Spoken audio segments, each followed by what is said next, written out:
Velkommen til OTB-podden. Velkommen videre. Takk, James. Ja. Velkommen selv. Og så har vi en gjest her, og det en som har vært der før på podcasten for en liten stund tilbake. Vi har Gavin Steder med oss. Welcome to the podcast, Gavin. Thank you for having me again. It's good to have you back here. I love having you in here because then I get to speak English. And Vino gets to struggle. Yes, my turn. Excellent. Well, Gavin, how things going? That's going really good. Yeah? Yeah. Yeah? You're in the process of moving now, so you were kind of like in the middle of like limping beds around and all sorts of things before you came here? Or? Oh, for sure. The timeline's been gnarly with the race and then bike festival and then work and then straight into moving. So brain might not be firing 100%, but we'll give it our best shot today. Okay, I'm just going to if you get the microphone a little bit closer to that. So probably should have sorted this out. There we go. That's better. Better? Yeah, that's a little bit better. Yeah, Nice. Excellent. Nice one. Yeah, we're going to get back to you in a second, Gavin, but hang in there. Throw some questions and comments and what have you. Vidar, you haven't been on your bike for a while. Nei, skal vi ta det på engelsk? Du kan ta det på norsk. Okay. Ja, du gjorde noe så sjelden som krasje, som i hvert fall min erfaring av deg som syklist, at det skjer ganske sjelden. I hvert fall de krasjer hvor man treffer noe og slår seg. Det pleier heldigvis å være ganske sjelden, men nå kom det litt sneaky på. Altså. Men det var ikke sånn, bare sånn rett fram trynet opp banen litt grann, rett opp girøret og så tråkke videre? Altså. Nei, da skal jeg ta hele. Ja, for det noen som sikkert kanskje fikk med historien din på Instagram, og for de som ikke fikk det med, bare gi oss en liten... Jeg hadde jo kjørt sånn, et segment ganske fort da, og så var det helt på slutt nå, der to sånne svære humper, og så det en litt sånn bratt oppbakke. Da jeg tenkte på det over de humpene, som jeg har kjørt over saktere før da, men jeg tenkte liksom jeg skal gire opp den der oppoverbakken. Og så i stedet for å stå der og dempe, så liksom står jeg og dytter på en girspak, det liksom ikke helt så myk, og da spretter jeg litt av gårde på den siste. Og havner veldig på forhjulet, egentlig OTB-er da. På en eller annen måte så havner jeg jo på siden, for jeg havner jo ikke rett frem, jeg vet ikke hvordan det skjedde. Dunker siden av overkroppen, altså i beina der, inn i en sånn bergknatt. Og det gjør ordentlig vondt. Ligger bakover, kjenner at det blir... Mens jeg prøver liksom å komme meg, så bare kjenner jeg at det blir nye vondter, og kikker nedover armene og beina, og så der masse jordveps, som kjempesinte, for at jeg ligger der, på redet deres. Å, fy fra. Så ruller jeg meg over til siden, og med shorts legger leggen over en varm bremseskive, får bremseskivemønster inn i bakleggen. Det så jeg satt i lenge. Ja, spretter videre igjen, ruller et par hakk til. Så setter jeg meg der, og så bare puster litt, bare tenke over livets valg og sånn. og så til slutt så nei, nå vil jeg hjem. Og så går jeg og henter sykkelen, bare et stikk eller to til, fordi de ligger jo der og venter på meg. Og så tenker jeg hjem, setter meg på, tråkker av gårde, og da hadde jeg ikke sjekket, men girveksleren, deraileren, var også bøyd. Og da gikk inn i eikene, dro 2 eiker, skikkelig stramt, før spjang inn i dekket. Og det rekosjetterte så mye at det gikk jo gjennom den der felgteipen og punkterte alt. De sto inn i dekkenlegget faktisk når jeg tok det til dem. Det sånn slapstick-comedy det her. Ja, ikke sant. Altså hvis flexene skulle sykle, så det... Da står det der mine rudne ribbein og vondter og alt sammen, og så der og bøyde i derailer og alt sånt. Jeg greide å få til slutt 2 gir til å funke, og hjulet til å være rett nok til å faktisk bevege seg i ramma, for det ble jo ganske skjevt og så syklet jeg hjem, og da jeg kom hjem, da orket jeg ikke prate med noen, da bare satt jeg stille ordentlig med halen mellom beina. Jeg bare parkerte sykkelen og tenkte at den gidder jeg ikke å reparere på en god stund, tror jeg jeg var ganske lei. Hvordan går det med kroppen nå? Altså, ja, tidligere, siste gang jeg skjedde meg, så var jeg liksom full vigør igjen. Jeg var jo i Hafjell etter 3 uker, men nå har jeg fortsatt vondt, så, og nå det jo nesten 6 uker. Så det var litt overraskende, egentlig. Ja. Så, nei, det kjipt. Men jeg kan sykle, men jeg må sykle som en ordentlig pingle. Oi, så Mojoen har fått en knekk også. Mojoen har fått en skikkelig knekk. Da må du prate med Gavin. Gavin, you've had a few big crashes, so you know all about getting back on the horse again. That I definitely do.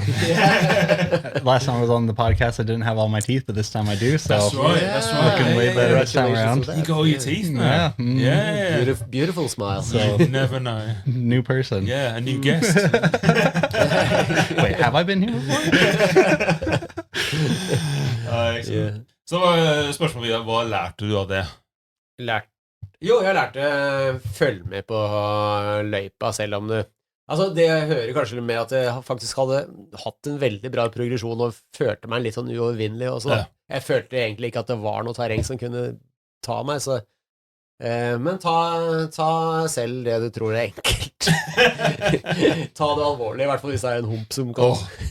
Hadde jeg dempet alt sammen med armer og bein sånn som jeg burde gjort, så hadde sikkert ikke noe av det skjedd, og jeg hadde aldri mer tenkt på det. Jeg skal ta det med videre, for jeg har jo hatt ordentlig oppsving mens du har hatt nedtur. Ja, da må du passe på. Så etter en fantastiske kurs som jeg var på i Hafjell med Benjamin, som ga meg noen sånn ordentlig sånn aha-opplevelse og sånn, det var ikke sånn major ting. Vi har jo snakket om det i podcasten, de som ikke har hørt på det kan jo sjekke forrige episoden, men uansett, tatt mye av rådet fikk han, og trent og litt og terpe ting og sånn, og så virkelig fått en oppsving på sykling. Så det er jo kjempegøy. Det er jo kjempebra. Jeg føler at jeg har brukt mye av sesongen bare å finne mojoen. Det har vært veldig sånn opp og ned i år. Men jeg føler at du startet bra, og så bare tok du deg selv ned uten at jeg så noen åpenbar grunn. Nei, det var, jeg vet, altså ikke uten å gå, vi skal ikke ha en podcast om det akkurat nå, men veldig, veldig kort betalt. Jeg var litt sykemeldt og utbrent fra jobben i starten av året, og jeg har kommet fram til at når hodet er utslitt, så er det ikke mye plass til andre ting som krever mye konsentrasjon og sånt, så jeg tror jeg bare krevde litt mye av meg selv og sånt, så, ja. Men nå går det fint, nå er det oppsving, og jeg er veldig fornøyd. Ja, så det. Så, jeg kan jo legge på at jeg også har hatt slite med bihulebetennelser siden et tannlegebesøk før påsketider. Jeg har ikke noen sånn fiolineffekt her på lyden, men jeg kunne spurt det. Så nå var jeg også øre-nese-hals-spesialist i dag, og de sa at det må opereres, de må drille noe høl i. De må operere? Ja. Oi! Nei! Så da får jeg nye par uker sykemelding.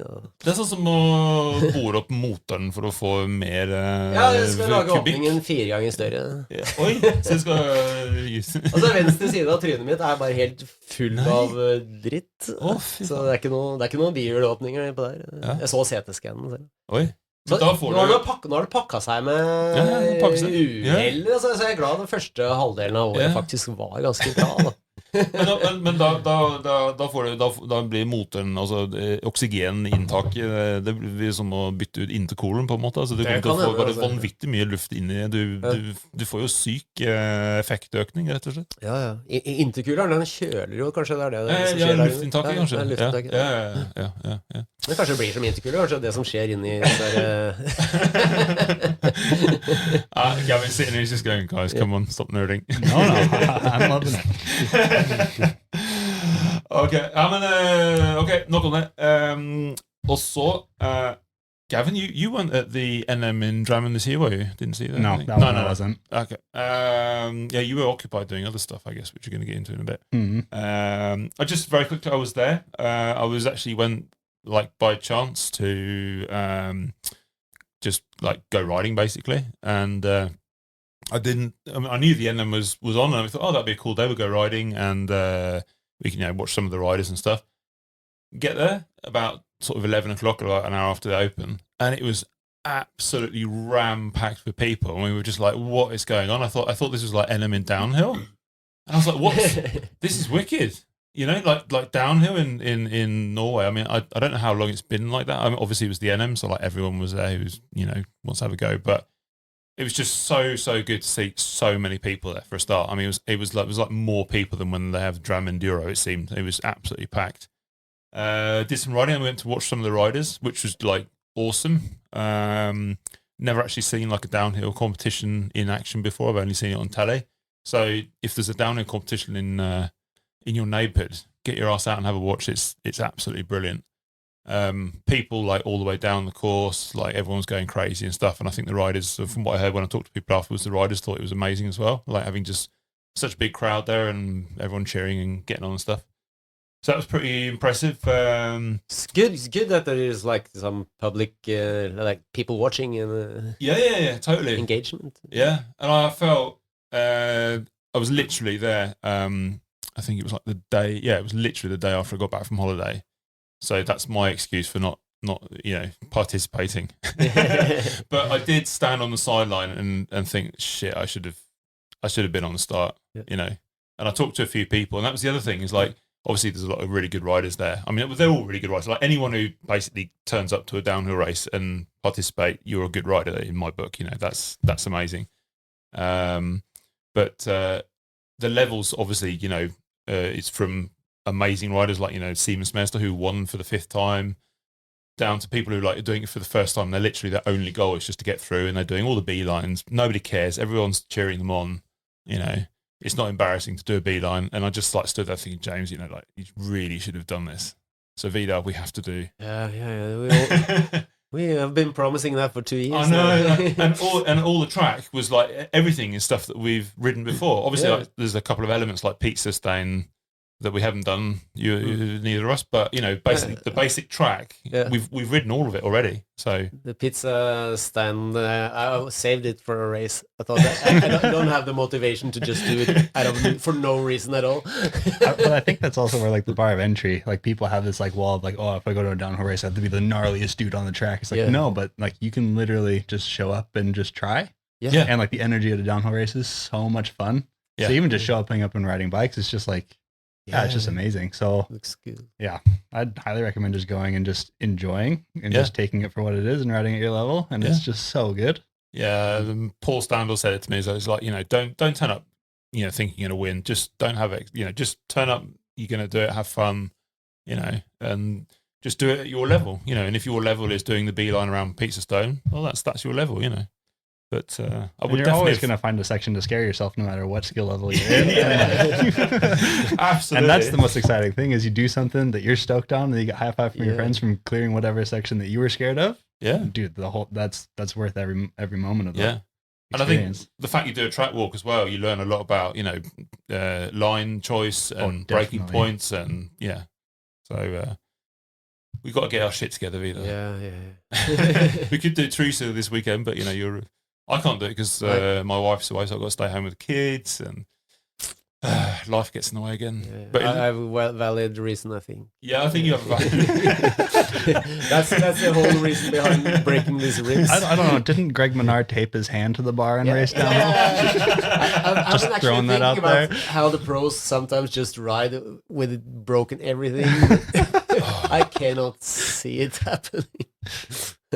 Anyway, enough about that. Gavin, I mean, what's been going on since last time you're on? I mean, we know we're going to talk about Mother North, the bike race, but before we get to that, you're still at Gira, aren't you? Yep, I am. So still doing suspension over at Gira. Yeah. So, but decided to. The last couple seasons, I've been doing World Cup work. Decided to quit that, so this year is just Gira, and it's been super nice. Ah, okay, yeah. So a little bit more at home. Yeah, taking a bit of a step back, and just felt that was needed. Yeah. Get to spend a bit more time with the kid as well, I guess. Definitely, and riding my own bike. Yeah. So those are two huge motivations: was time with the kid and actually getting to ride my own bike a bit more. Yeah. And I saw you've changed from you had a Mannen bike, and now you've got a Rocky Mountain. Mm-hmm. Is that right? How's that working out for you? That's good. I mean, the unfortunate side is I haven't actually been riding my mountain bike that much this summer. But the little bit I've had on the Rocky Mountain has been super good. Yeah. So, but both bikes are amazing. I mean, geometries these days and components, it's just so much fun.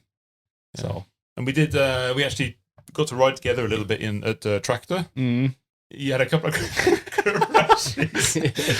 Yeah, kind of on theme. Those were actually kind of big ones also. Yes, it was quite high speed, actually. Yeah, right after it was a 5 minutes between the two of them also? Yeah, I think like in 30 seconds. Perhaps. I think you were just But like... both times, just front wheel just washed out. Yeah, for sure. And I actually realized the second one was because I had bent the crown race, or like the crown race that I had was a bit soft. So that first one had, and that's why the second one, the bike felt weird. And then I washed out like super quick after because it was just a bit. So it was the bike. I mean, I have to blame it a little bit, right? Couldn't both be me 30 seconds in between. The first one was me, second one was the bike. We'll go 50-50. It's funny because like, it was the track we did, I can't remember the name, but like I think we were riding down for the second time, so we kind of knew it a little bit, and everyone was like overstoked and, you know, riding a little bit too quickly and stuff, and then just like this big crash. It's just like, okay, let's just take it down a notch now. It's just like, well, I think also what happened was like I had this overconfidence because I was riding my gravel bike so much, and like when you're riding the gravel bike, like everything is so sensitive, and you feel like you have the bike handling skills, and so you're just like, oh yeah, I feel great on the bike, but then you go on like your mountain bike at a higher speed and you feel great, but I don't think that like you're quite as on as you think that you are. So oh, cool. But came out better than Vidar, so I didn't really break anything. No, that actually I just bounced straight up. I felt great after those ones. You did it right, actually. Yeah, that was the power of the what was it called? The those overalls. The overalls. That's right. Yeah, it's the power. Yeah, Vidar, you need to start riding with overalls. Yes. Yeah, I think there was something. Well, I mean, technically, when I had the crash where I properly wrecked myself, I was also in overalls. Okay, all right. Can go both ways. Yeah, I'm still doing some science testing on this one, so I'll let you know after a few more. Excellent. And I saw you were in the US riding as well this summer. Yep. Yeah. So I took like 2.5 weeks vacation and just went back to Utah to visit some family and ride bikes. Cool. So got to borrow both ride mountain and some gravel out there, which was really sick. Nice, excellent. But your big project this year. Mm-hmm. So you did Mother North bike race. I did. So just to give us a little bit of background, just tell us what is it? What is it? So Mother North is like a fully self-supported bikepacking race. So it's a little over 1,000 kilometers and like 16,000 meters of elevation as far as climbing goes. And then they have a time limit of 6 days to complete to actually like be a finisher of Mother North. Oh. And then with it being fully self-supported, like you pack all your own stuff, but you can still buy stuff at the grocery store, like resupply at local shops. So the idea with self-supported is that everyone has the same opportunity. So that you can't have anyone dropping off supplies anywhere, following you with a car, none of that kind of stuff. But everything public amenity wise is fair game. Okay. So like bike shops, if you get a puncture or whatever, or you can even stay in a hotel, but you can only book the hotel after the race has started, because then that gives everyone the same opportunity to book that spot at the hotel. Or if you pre-book, it's kind of unfair because you've taken away opportunity from the other racers during the race. So you could ride without a tent or sleeping bag if you're sneaky enough and have so there are relatives on the way. For sure, definitely you could, and like there's really not that much as far as like accountability goes, because there's no checkpoints or there's really no follow card, people like checking in on you.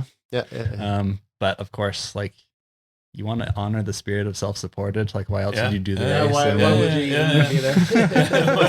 You could like ride styrkeprøven or something. And I mean, there are people that do the race also. Like, not everyone's racing the race. Like, if you want to take the full 6 days and like sleep good at night and stay in accommodation, like there's plenty of people that do that also. And that's also just a fun way to go. And it's still a challenge. It's not like small kilometers every day, even to finish in 6 days. So, I mean, because I've followed you a lot on the Instagram and we know you a bit and stuff, and I've seen you have had a tendency to do these kind of like long crazy rides before, like you strapped your skis to a bike and rode to, was it Yale or something? I was trying to Huggevarda. But that was during one of those snowstorms where they said, don't drive your car and stay inside. And my justification was like, well, I'm not driving a car, I'm on my bike. So it's probably okay. Everyone else driving is in the wrong. I'm doing fine. You're not even moved at all, but no. So, I mean, I find that quite interesting is like what I find because I've done some long distance stuff as well. Only ultra biking, but I do like a long ride on a bike now and then. Vidar is completely alien to the entire idea of riding,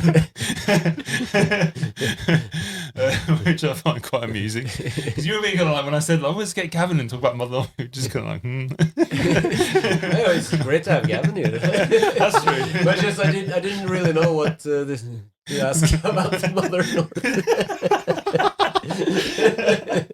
I haven't really ridden any kind of things.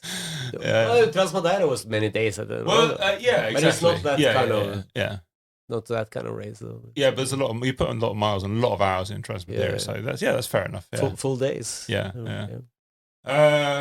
So I mean, how did this? How was the seed planted for doing the idea of doing this? When did it start? Well, I mean, like you said, I've done a lot of like these long rides in the past, and for me, like gravel biking and everything, like obviously I work with mountain bikes and I've worked with downhill and that kind of stuff, and biking is still a passion of mine. But there's just times when mountain biking kind of feels a bit like work, and I kind of just need to take a step back, but still want to ride my bike. And then gravel biking is a really good outlet for that, because then I feel like since I'm not working with gravel biking necessarily all the time, it's just a really good escape. Yeah. And I do love spending a lot of time in the forest just by myself, and it's just like put some music on and go for a ride, and it's just really nice to be outside.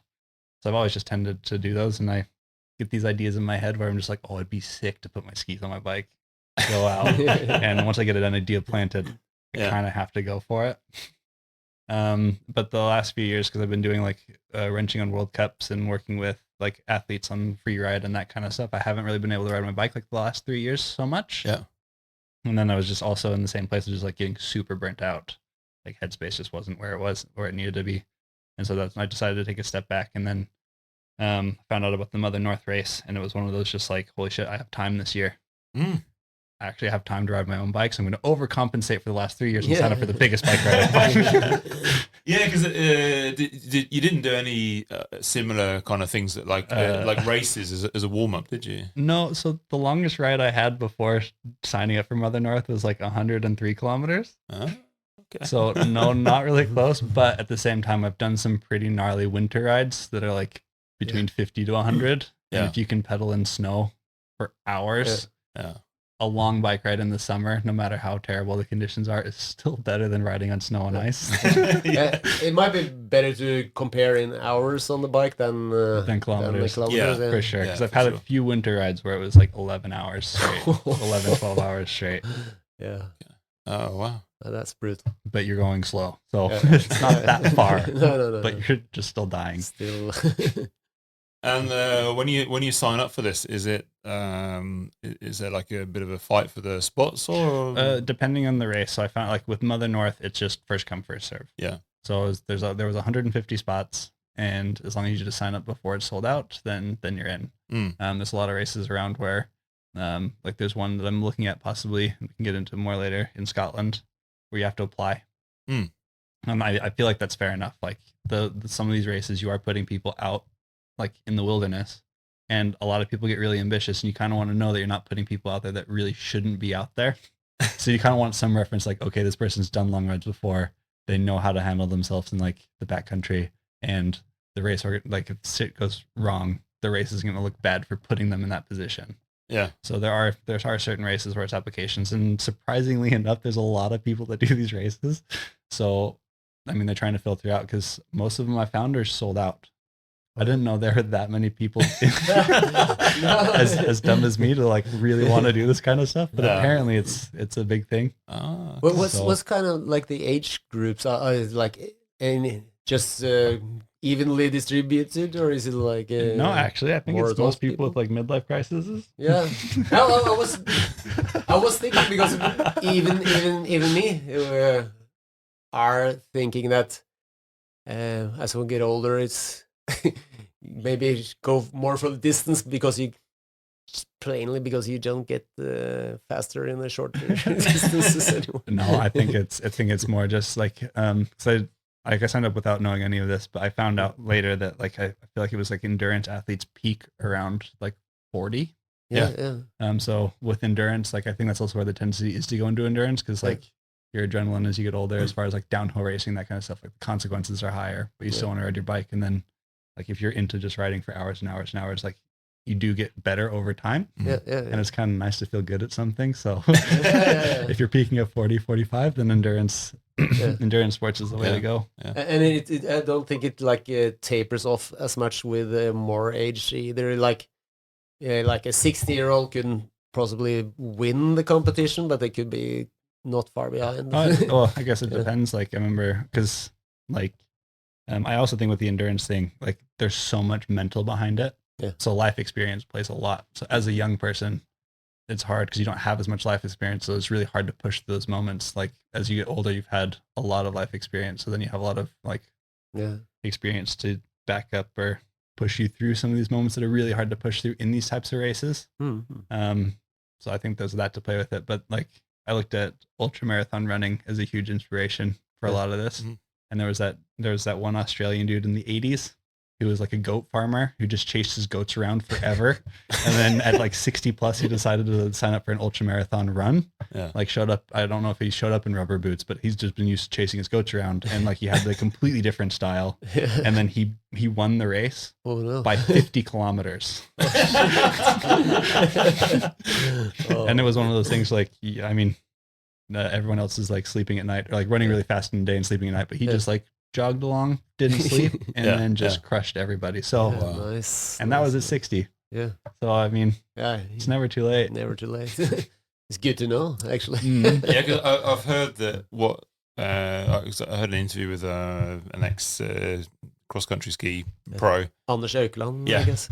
That's right. And he was saying that your what goes is like your turbo, as it were. So he was saying that when he does cross-country ski races, that he wins on being consistent, but then like if there is like a sprint finish, for example, or maybe someone like does puts in a sprint like maybe 10k before the end to make an opening, that makes it difficult for him because that's like he hasn't got that kind of overdrive, that sort of turbo, that sort of extra kind of gear has gone. Boost. Yeah, exactly. But when it comes down to like sort of general endurance, over a long time being consistent, that he's still kind of as good as he was like when he was at his peak when he was younger in a way.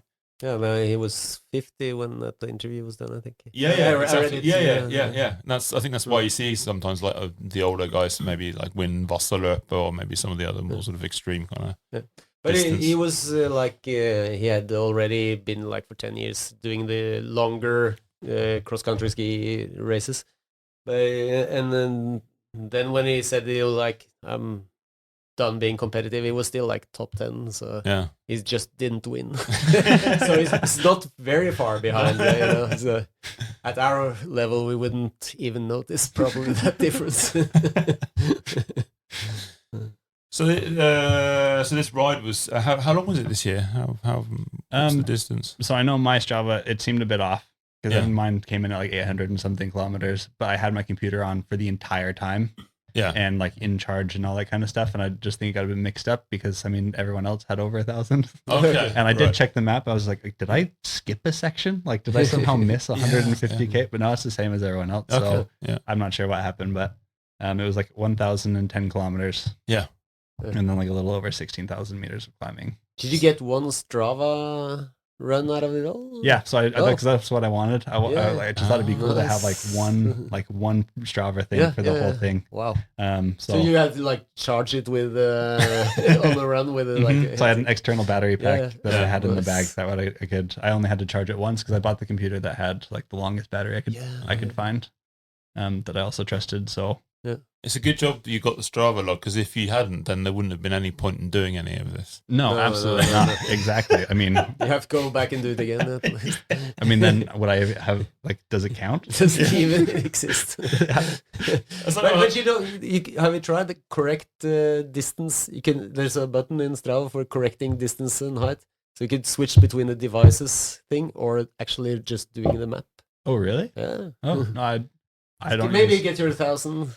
Yeah, because I was just like, wait, no, my longest ride says 850. I'm like, I didn't notice. We don't notice this shit. Yeah, because I've been on some rides. I think this was a lot less than I thought, and I did try the correct, and then it's actually, now it's... Okay, because I mean, the computer, when you put in the route, it has the full distance, Yeah. and that's at 1009.8 or Yeah. something. So then it probably will be corrected if it follows the map.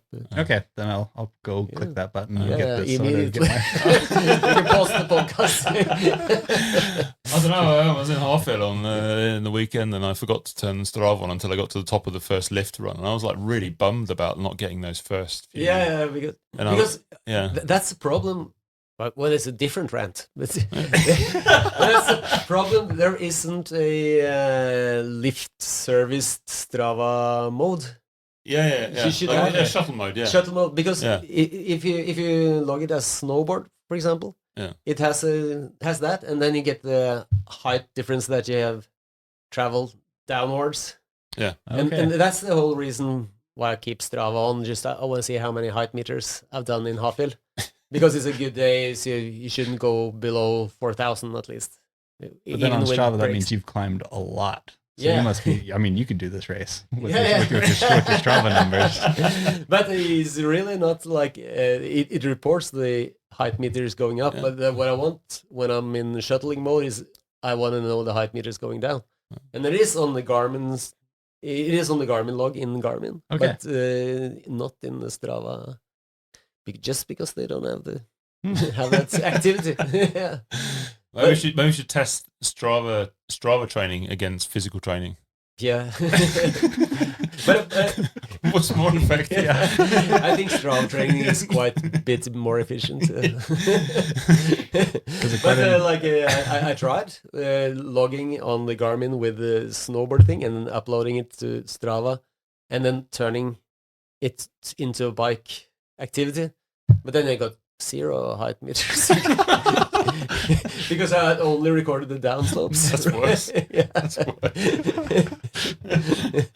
worse. Anyway, but back to people who actually do pedal uphill and downhill. So was it a year in advance, or a year before when you signed up for the race? Or I actually signed up for it in November. Okay. So like half a year. Yeah. Half a year. And then it was pretty terrible snow this last winter. Yeah. So I ended up training for it a lot earlier than I thought I would. Okay. Because if I wasn't skiing, then I might as well just start getting ready for this one. So before you signed up for this, like a half a year before, how would you say your fitness level was? I mean, I feel like it's just in general, it was pretty all right. Because I do run still quite a lot. Yeah. And so like I'd always try and maintain like 15 kilometers a week, and I still commute everywhere on my bike. Okay. So like taking my kid to and from school and all that kind of stuff. So like in the general fitness, I think I had a pretty good starting point. Yeah. But training for this, I've never actually felt what it was to feel like proper fit. Okay. Yeah, it's a whole different level, which is kind of addicting, to be honest. Yeah, because I saw when we were in tractor together, there was when we took the shuttle up, there was a few of the tracks you had to ride a little bit uphill, and you were definitely like on a different kind of fitness level to the rest of us. I was like, and I've had I mean, I don't know compared to you, but I mean, I've had a few seasons where I've been in really, really good form, and it's quite addictive, definitely. And I think the biggest change for me is like before I'd do like 15 kilometers a week, but like realistically, I've never had structured training before. Yeah. And just personality wise, if I'm going to do something, I tend to go all in if I've decided to do something. And so with this race also, because I was like, I haven't ridden my bike in a couple seasons really. And this is like, I was really looking forward to doing this, and I was just going to throw myself into it fully. And so, of course, I ended up hiring a trainer just to help me with actually doing structured training. Oh, okay. So you did get a trainer. Wow. Okay. And I've never done structured training before. Yeah. It makes a difference. Yeah. Surprise, surprise. I guess that's why a lot of people... So sorry? No. Yeah. Who did you get in as a trainer? It's this girl named Lena. She's actually a triathlete. Yeah. I know I've not said the nicest things about triathletes in the past. Just being from the downhill scene, it's just a different world. But I got to give it to them. They know training super well, and she's been amazing because I've never actually met her. I've just done everything like through online. Okay. But they use something called Training Peaks. Yeah. And basically, so she creates the creates the workouts that she wants me to do, and she kind of works with my time frame because I mean I have single dad and have a kid half the time and work full time and don't have that much time. So like I have just tell her what my schedule. Like I have an hour before work this week, and what can we do with that? And just showing up at the gym and stuff. But she makes all the training, like helps me with actually putting together what intervals and when to do them and kind of time frame. And then I was also worried about like peaking too soon or going too hard right before the race. Like I really wanted to make sure when I showed up at the race, I was in the best possible place. So, but when she makes all these training program or like suggestions, when she puts it in the training peaks, it automatically goes to the watch, my Garmin watch. Okay. So when I'm doing spin, like on the spin bike, it just tells me what intervals I'm doing, when to start, when to stop. So like I can completely turn off my brain and just listen to the watch go instead of like counting time and whatever. It's just like, do it now, stop, rest for 5 minutes. Nice. So that's been super nice. So just like take that pressure off of like also trying to figure out how to train for this. And so I think that was one of the like the key things. So I'm definitely like I like to follow a plan. Vidar, you're not really there, are you? You're more kind of just mofo, to YOLO it. I have a general plan in the head actually. I listen to a lot of podcasts about training theory. So how to get away with it as little as possible. Yeah, I don't like to be locked in by a plan, and especially not somebody else's plan. So, but I do have a conscious view of what I've done and what should be the next, and what I've been missing. And but right now it's like last year, since I don't have any competition to train for, I'm just keeping up with the base fitness. And that was a big difference for me. Is like this, I actually had a goal. Yeah. And that was a huge motivation because then I actually had the goal, and then I was training for something, so then I could actually make a plan for a very specific goal. Yeah. Versus like general fitness, I'd probably have a harder time following a plan. But you're like, is this just long distance all the time? Did you like train intervals in the higher zones, or is it more like so because like with the race, like you have this general fitness where like we would just do interval set. Like I only have like an hour before work really to do a lot of this training, and so she would just make interval sessions, and they would either be like VO2 max intervals one day or just like more chill intervals another day. And you really only do an hour, but those intervals actually make a huge difference. And for me, I had this like mental separation because for me, riding bike is supposed to be fun. Like I need to have, like, that's the whole reason why I do it. And if I'm out there to do intervals on my bike, that's not really fun. Like that's just work. So I kind of did all my intervals. I just did inside at the gym because I didn't have to worry about traffic or hills or like planning anything. It was just following this one very specific thing. And then, I mean, on part of the Mother North, you're riding a lot of kilometers. So the other part of the training plan was like doing back-to-back long days. Yeah. So I'd go out for a weekend. Like if the weekends I wouldn't have my kid, then I'd ride, just a big day on a Saturday and then have to do another big day on a Sunday just to train your body into actually just like, okay, you're tired. Well, that sucks because we're going to do this again tomorrow. But those were really fun because then you had all that base fitness from like all the intervals. So when you go out for these long rides, it's just super enjoyable. So I really, really liked doing that. So it was a big mix of doing both of those things. And then also like when you do longer rides, you put a lot of a load on like knees and joints and core and that kind of stuff. So another part of the training was just doing like one day a week doing strength training, like squats and stuff, just to help support, get your knees strong and legs and that kind of stuff. And that also helped a ton too. So like as a holistic thing, you do a lot of different things to reach that point. Nice. And I didn't always post that kind of stuff on social media. So I know it'd look like I was just like, oh, I'm just crushing like 250 kilometers a day. And I did nothing. It's like, no, I put in 2 weeks of intervals for this. So because I sent you a few messages before the podcast just sort of ask you a little bit about background and stuff like that. And it did seem to me like you just kind of sort of YOLO'd it a bit. And like all of a sudden, I did my first 500k ride. And I feel like that's, I mean, the way it was kind of taken at the race and how I showed up looking a little bit different than everyone, it definitely gave I'm just here to like, what is this? Oh yeah, no, everyone's riding. Yeah, I'll join. Let's go. So how many hours a week plus minus like did you put in? Do you think? I go to the gym like for these hour morning sessions, maybe like 3 to 4 times a week. And then every other weekend, because I have my kid every other week, then I would try and do longer gravel rides. On those days. And they would be like what sort of 6-8 hours or something? Or? Usually supposed to be, but I really liked riding, so it ended up being closer to like 12. Nice. 10 to 14. Okay, yeah. So, because I'd made some routes where like a 250k loop and like a few like 160, 170k loops.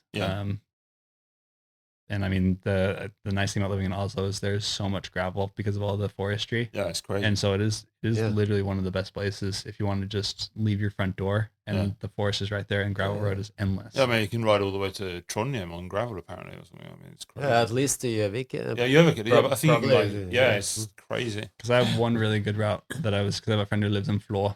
And so I'd go visit him. Like that was kind of like a motivation. So I made this gravel route out to Flå and like made a loop back. Nice. And that was my like 250k loop. Yeah. 250 to 270k. And once you get to that point of being able to ride those distances, it gets really addicting. You're just like, this is awesome. But you did these obviously on your own, I guess. Yeah. Yeah. Well, because mostly for me, like because I've been doing a lot of these adventure rides alone, just because I still want to have my friends and they kind of suck. Like the rides suck, and if you bring a lot of people that aren't really ready for it, they kind of just hate you for taking them on these rides. No, but for me, it's like a lot of times it's just logistics. Like I have this day free and I want to go ride, and it's just easier. And then it also became like that was how I started. But then it was also like the Mother North race. It's self-supported and it's about riding alone. Yeah. So I don't want to it was a mental training. Like if I'm going to do these kinds of distances, I kind of have to, for me, mentally train to do these distances alone, because I felt like if I was doing them with people, then you can end up maybe using that as a crutch. Like you get used to having that as a motivation being with somebody else. Yeah. Which, so I kind of did that. And then there's not that many people that really want to go with you on 250k rides also. Yeah, you have to be at the same stages of training. For sure. And I mean, most of my friends are mountain biking downhill. Like I'm sure if I was more in the gravel community, there'd be more people, but not so many people at the downhill races also stoked on that long of gravel rides. Yeah, because when I've done long rides on my own, that's definitely like one of the things for me is that kind of just being on your own for a long time, which for me sort of a lot of the time is really cool. You know, it's really nice. Like, you know, obviously I don't go out on my own and not want to be on my own, like, you know, but then you do definitely get sort of moments, you know, if you're out for sort of 4 or 5, maybe even 6 hours where you're right in the middle of nowhere. You haven't seen anyone for ages, and then you kind of, you know, you're getting a bit tired and stuff, and your thoughts definitely sort of wander. I mean, how did you experience that? Or not necessarily. And there's another component to this, like, because if I'm bringing someone on a ride, like the whole point of gravel riding for me is like that is my release, or like my outlet. Yeah. And if I bring someone on a ride, I've noticed I tend to worry about their well-being on the ride. Like, are you having fun? Are you sure? Like, are you sure you're having fun? Like, are you sure you want to keep it? Like, and I get so worried about how they're doing. Like, it kind of takes away from like me getting what I need out of the ride. So a lot of times it is just easier just to go alone and like actually focus on myself. And when I was looking at like what makes these races hard and what people struggle with, one is being alone. I do not struggle with this at all. Okay. I've like with all the workshops I worked in, like I've worked in a basement alone I'm used to spending a lot of time alone and then riding bike. So like spending hours and hours and hours, I don't struggle with that at all. Yeah. The other one was sleep. Like, and I've noticed from having a kid with colic, you find out if you're good with sleep or not. Yeah. Right. And my kid was colic for like the first 8 months, and that's when I realized, like, you know what? 8 months. Oh, that's long way to have colic. So, but I was still functioning. Like, obviously my brains were slower and whatever, but I wasn't grumpy, or like I could still function. So then I realized, like, as long as I can eat, like food is a massive crutch for me, but I can go without sleep. And that's the other thing people struggle with these races. So like, okay, I can do it without sleep. I can go on super gnarly rides alone in winter, and I don't mind spending hours and hours and hours alone. This might be my thing. It became very attractive because it had all these elements that I really enjoy, that aren't necessarily challenges for me. But the next step must be like that kid that rides the World Enduro, but he rides his bike oh, that kid is amazing. Yeah, That is that's the sickest most thing. impressive thing. Seriously though, like self-support bike packing between enduro races enduro on races. his, like, and he had that spare wheel set on his backpack, and like that is He's so towing gnarly. a trailer, I think. Yeah, and that's the thing is like when you sign up for this race, you look at like what other human beings are doing and how amazing it is. Like, you know what, 1,000 kilometers really isn't that bad when that kid is racing enduro world series at that level and doing the same distances. Yeah. Like, what am I doing? It also entered a I think it's a 5-day. It's sort of like the Trans-Madeira just in New Zealand, but it has helicopter shuttling and a lot of really cool shit. But he didn't do any of the shuttling things. Oh, no. He wrote it all. No. Yeah. That's crazy. So that's just too much. I had this idea of like riding to Drammen Enduro and then doing Drammen Enduro and then riding home again in the same day. I don't think that would get any attention now. No, think so. It would drown in all pathetic. this. Yeah. I know that's the backside, is you can think that way, like, oh, it's pathetic, but I mean, I think if you did that, it would garnish a lot of attention, and it would still be real sick, and I think you'd be pretty hyped on yourself. Yeah. So I want to do rad. that, or I've talked about it before. Like I want to do Drammen Enduro, and I want to enter both the e-bike and the analog, like normal class, and do both. Okay, I'm gonna just put it out there. We're not gonna call them analog bikes anymore because it makes it sound identical. You're gonna call them acoustic. Acoustic. It makes it feel like classic and cool. Yeah. Okay, acoustic. Just throwing it out there. Yeah. Or meat powered. Meat powered. Muscles are meat. Is that your... That's what they call it in German. In German? Yeah. They call it translated to German, but meat powered bikes. Okay, right. I just saw an Instagram post where a guy like translates tricks to German. Yeah. I saw that. Okay, we'll put a link in the show notes. It's quite funny. Anyway, but I mean, when did you decide what kind of bike you were going to ride and your equipment? Because, like you said, you got a bit of attention when you got there because you definitely didn't go down the sort of the ultra lightweight. No. So, because like this community is completely new to me. Like all of the long adventure rides I've been doing before have been just completely solo. Yeah. And just because I want to do them.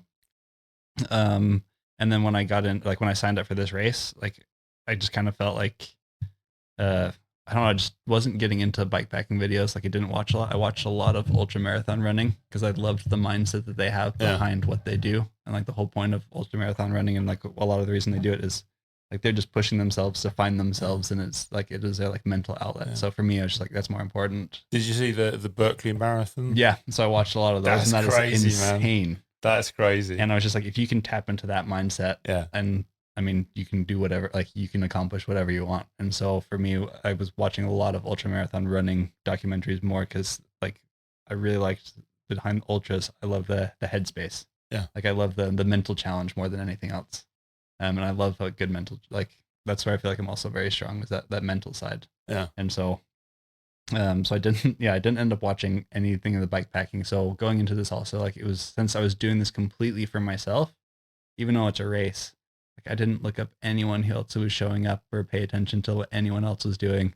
And so I was just testing equipment that worked for me. And I really wanted, like I got a gravel bike, like a gravel racing bike, and I really wanted to use that one. So I tested that one out quite a bit. But I went for like a 500K ride on that one. And after that ride, like the front wheel was wobbly.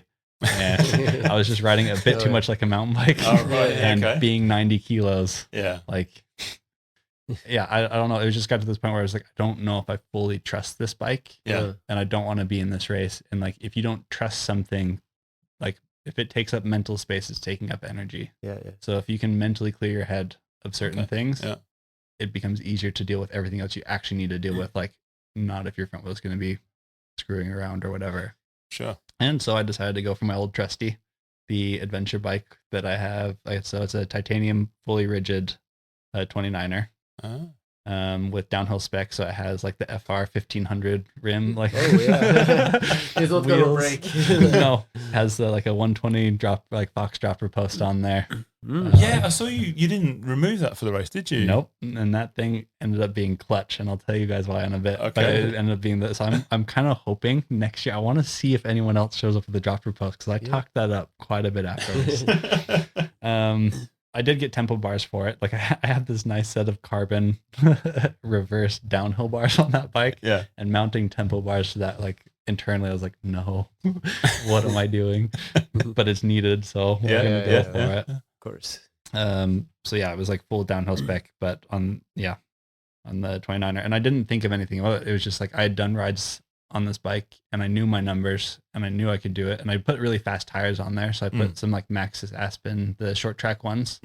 They're really quick, like the 2.25. So I felt like I was going fast enough, and like I said, I'd done super long rides on this bike, so I knew it was more than capable. And so I didn't think anything of it. I thought I was just showing up, and like people bring what you bring, and I thought since it's such a personal thing to do, like you have to show up on what works for you. Turns out what works for everyone is a proper gravel racing bike with drop bars. So I was the only person that showed up on a mountain bike. You were with flat bars. Wow. Yeah, I thought when you said bike packing, I thought there were more stuff like that you had actually. No, everyone opted for like a much lighter weight, easier to ride. Right. Because my bike was not lightweight though, like because fully loaded. And I mean, my struggle is usually with adventure rides.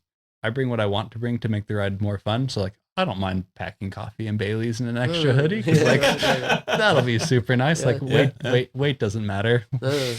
You just have to get stronger. So this race, or like prepping for this race, that was a huge challenge for me. Like, okay, but you're racing 1,000 kilometers. You're not bringing coffee Bailey's in an extra hoodie. Like, okay, we have to tone this down.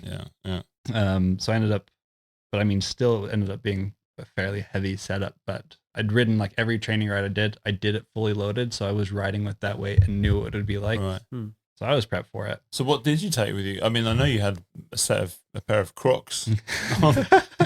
Yeah. So, I mean, I had, like the whole sleeping solution, because I like, even though you can use the like a hotel or accommodation, I really wanted to go in the full spirit, and like I wanted to do this proper and embrace the sleep deprivation and get the full experience out of it. So I decided to just go a bivy bag. After looking, like bivy bag is basically just you just look it up. It's basically just like a waterproof cover for a sleeping bag. Like if there's no room for hanging out, it's not something you're going to take camping or comfortable. But it's a survival thing. So then a lot of high alpine, like mountaineering, they use bivy bags. And if it's good enough for them, it'll be good enough for me. But it's super lightweight, super packable. So I got like a bivy bag, a really packable sleeping bag from Rab, and then also a really, really packable sleeping mat that all like went together. And then I just had like rain clothes, so like a proper jacket, pants, one spare bib, or like just bib shorts, and then like a pair of underwear, a couple pairs of socks, and then some wool t-shirts just to change out like kind of halfway through. And then some socks. And my big thing was the food. Okay. So like I had a front rack on my bike, and the only thing on that front rack was a dry bag, which I could pack food into. So that when I got to restock points, because I know food is such a big issue for me, as far as like if I with like, because I have some blood sugar stuff also. So if I crash, I properly crash. Right. I just wanted to make sure that I had everything I needed in these long sections where you might not be able to restock, or if you're going through night, then there aren't any grocery stores. So I just had a dry bag, which I could just pack with as much food as I wanted. And that ended up being super clutch and working for me super well. That is exactly what the like Tour de France guys do. They like have Excel sheets and experts telling them how much they have to eat, and they're like 10,000 calories a day. I looked at my Strava. 39,000 calories. Oh yes, nice. We'll see if I get more if I click the correct button. It actually puts it to 1,000. That's crazy. 39,000. So, did you get help with laying up a plan of like as to like when to eat and what to eat and stuff because well, that was a nice thing. So like my trainer, she's really good on the fitness side. But since I've been working on World Cup downhill, I've been working with athletes at the top level. Oh. And so I've gotten a lot of inspiration from like seeing what it goes to like mindset and prep and all that kind of stuff. And since I've been working with athletes on that kind of stuff, then for me, like I was pretty good at listening to my body and knowing food and what works for me. So like a lot of these training rides, you're not just training the riding, you're testing gear, you're testing out what food works for you on long rides, like, and what you need. So like you can feel if you need just straight sugar. So Haribo candy, like there's a bag of that. And you're like, oh, you can feel if you need that, or if you need a real, like, I mean, I'd look at my watch and be like, it's 3 o'clock, it's like 2 p.m. It's lunchtime and I've been riding all day. It's probably good to stop for a sandwich. Because you have to kind of time it before something, like it's almost like, I remember when I was doing like distance stuff, did ultra big and stuff. Yeah, if you start getting hungry, it's like too late almost. So I had this mantra where it's just like, eat before you climb, break before you corner. 2 good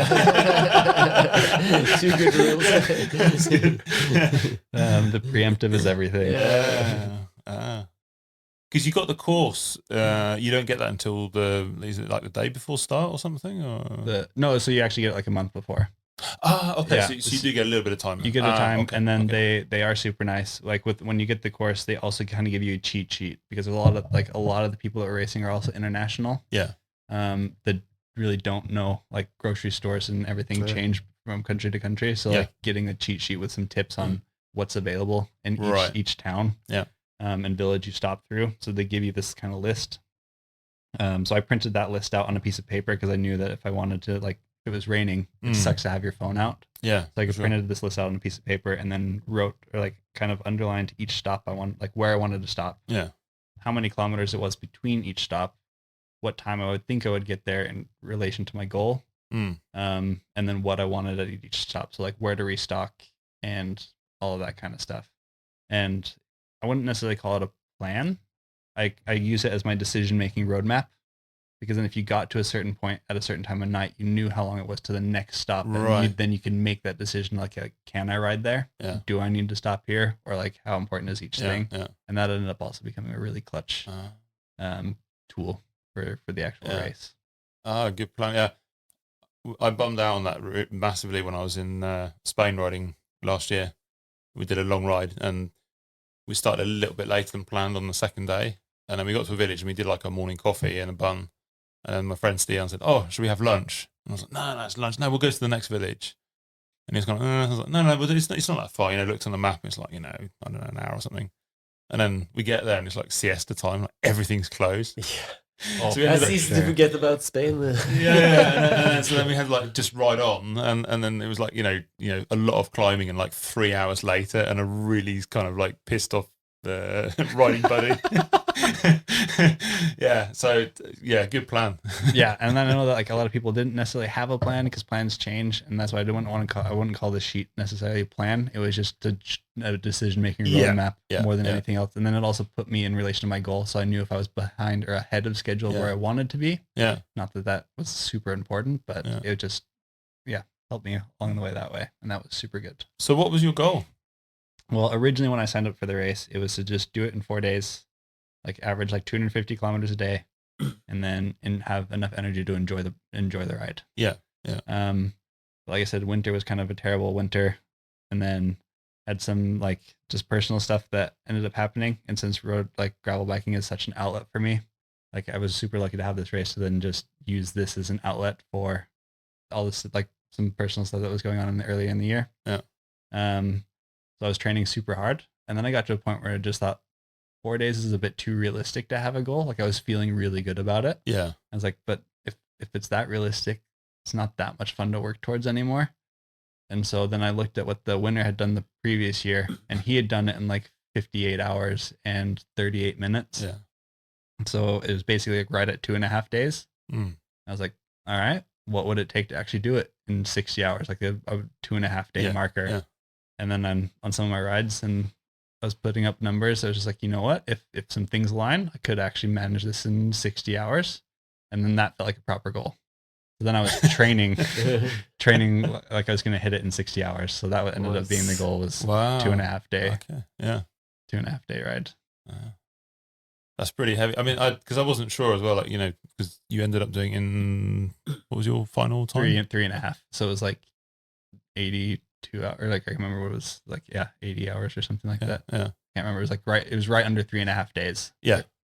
So, because I wasn't sure if like you just kind of hit that and was surprised, or if that you actually had a plan. no, I had a bit of a plan, and that's why I had that kind of schedule of like where I would planned based on because I had my pace. So I knew if I rode 20 kilometers an hour, which, like for me, on most of my really long rides, I was doing around 23. So like I backed it down to 20, and then I based my like time sheet on 20 kilometers an hour, with then allotted like 2 hours of sleep per night.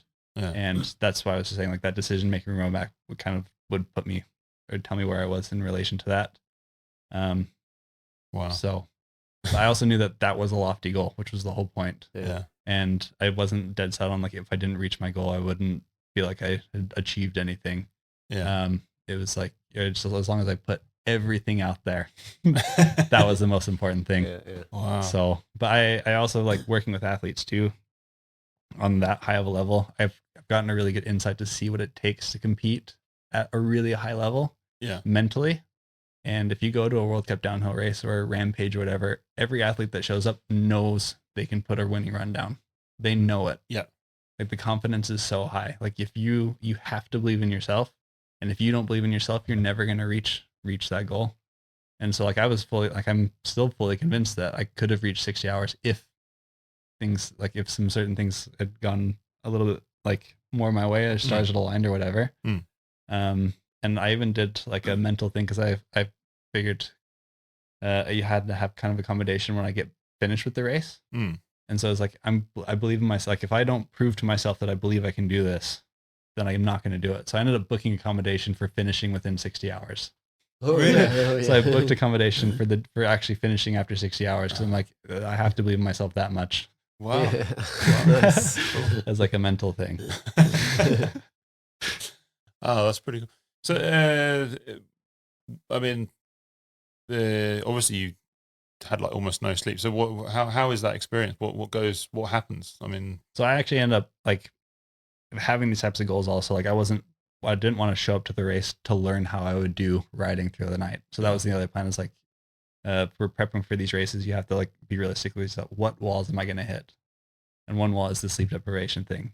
And if you show up to the race never riding through the night, it's going to be a pretty rude awakening call. Yeah. So one of my race preps was doing a 500K ride where I tried to just ride through the night just to see what would happen, and see how I would react and what I would need and that kind of stuff. And that ride went to shit. That nothing Really? went to plan. Oh, it was terrible. what happened? Like that was like, What didn't happen? Basically, right? That sensation of like falling asleep behind the wheel of the car. Yeah. Having that properly on a bike down a steep gravel descent where you're just like literally dozing off and like almost crashing, and you're just like, okay, now this is borderline dangerous.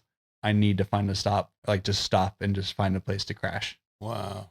And so on this like long ride, I got to a point where I was literally like falling asleep on the bike, and I just had to pull over and just sleep on the ground. I don't know how long I slept for.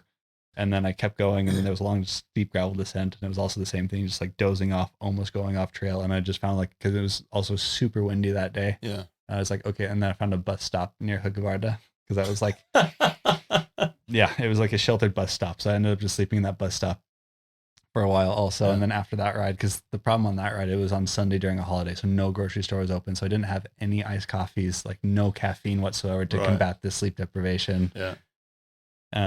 Until I finally found a Sunday store and then got some like tea iced coffees and coffee. And then, so basically the takeaways from that ride is like knowing when you're going to hit those walls. And like, I ended up finding some really good caffeine gels that were like 100 milligrams of caffeine. Yeah. Just so that I knew if I was going to ride all night, then I had these kind of supplies to do it and what I needed to make it through. Yeah. So yeah, that was super important also, kind of prepping for this. Did you, so did you manage to avoid that on the actual Mother North then? I did actually. Yeah. I was way less tired during the entire Mother North race than I was during that first prepping really? ride. Yeah. Which was super surprising, but it's because I had learned kind of what I needed. Yeah.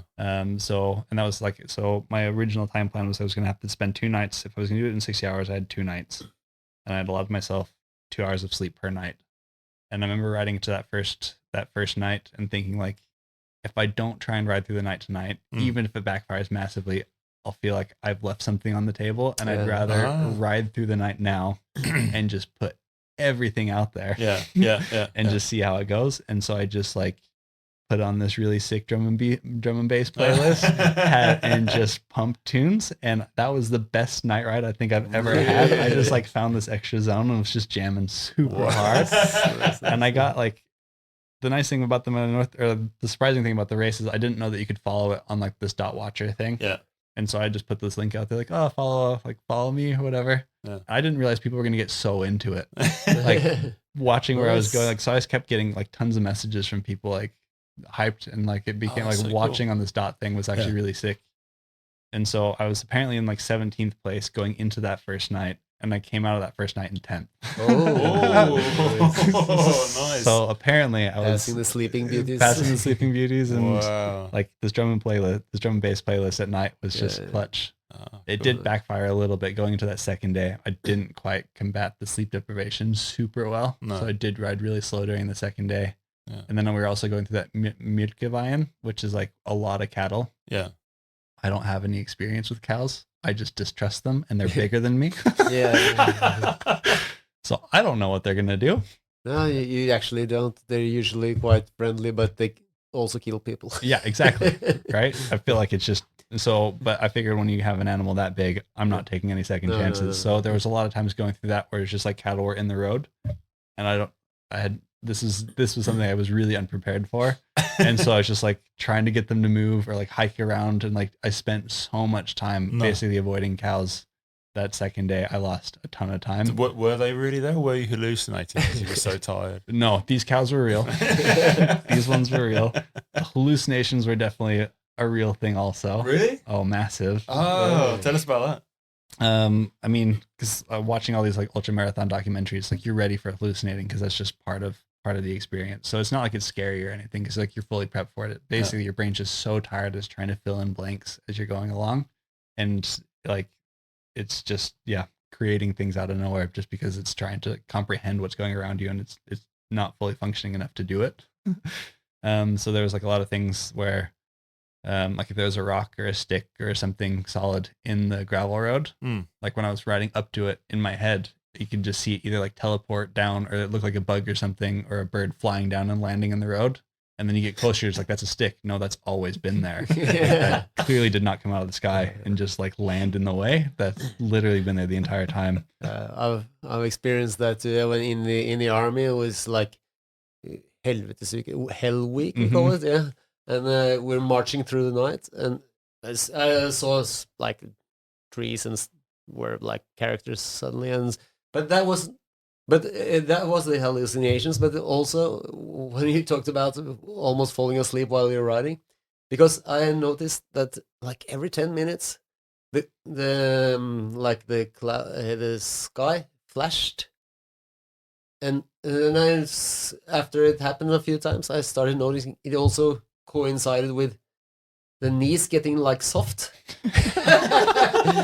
so I found out this is something that actually I wondered about my whole life up until then. How does it feel to fall asleep? Because I never catch the moment. But it was actually falling asleep while I was walking. So the knees went soft, and then I wake up because when you're falling, you wake up. So I found that one thing I've been wondering my whole life up until there, because I would have been lying in bed just thinking, now I'm going to find out how it's like. Well. That's crazy. Yeah.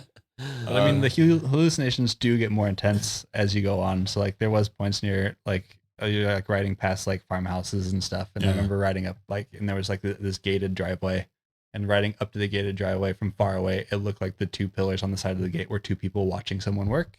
And you're just like, oh, people are out there. But you get closer and you're just like, okay, those aren't people, those are two pillars, but there's still someone working.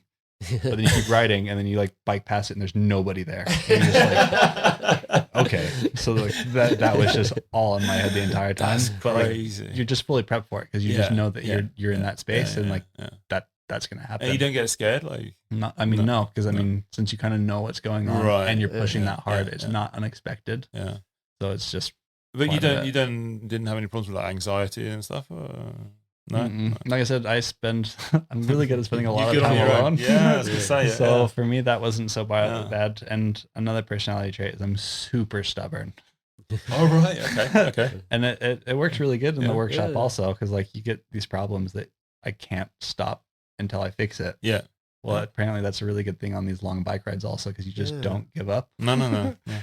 Even though you probably should at some points. So I've had rides, but no. Yeah. So no, the anxiety and stuff, not so much.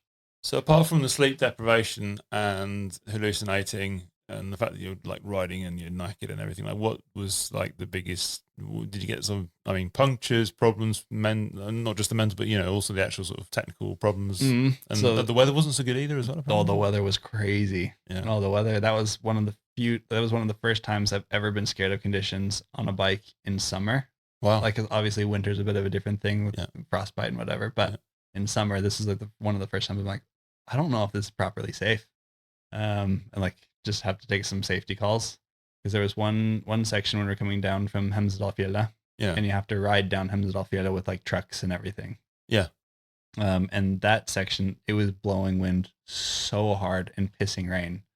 And like, so you're just soaking wet, but since it's downhill, you can't pedal and warm up. So the wind chill there was just unbelievably bad. Wow.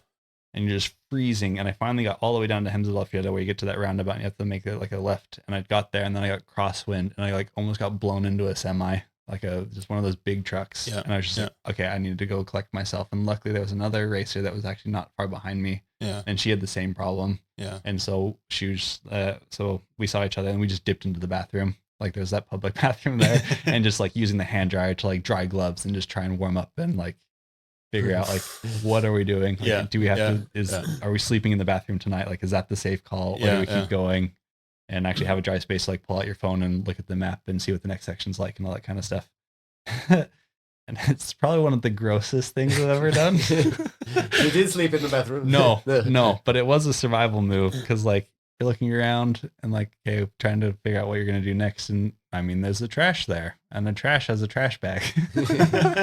Trash bag doesn't breathe, and it's waterproof. So that's a pretty good tool. So you just empty the trash bag out, like put a fresh shirt on, poke the head and armholes in, put the trash bag over.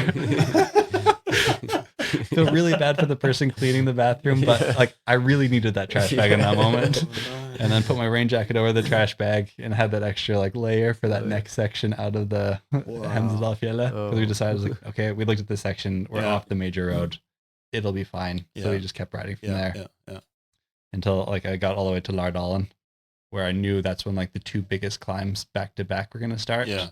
And the girl that I was riding with, like I had the bathroom moment with, and then after, like she was actually the one that was first girl to complete, like in 8th place. Wow. And she was super gnarly, like she's just a super rad person.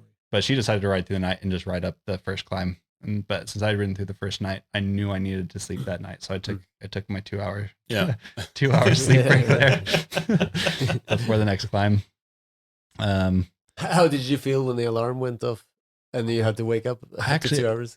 I mean, I had my caffeine gels and stuff, so surprisingly well, like a little bit too good. I was, and then because that night it wasn't raining, like it was pissing rain for that whole Hemsedal section. But that night was clear, so I actually got to sleep out in a park, like under the stars, and it was really, really nice. And it was just nice to take like a break, and then I was really happy I did, because then I actually had energy for that first climb.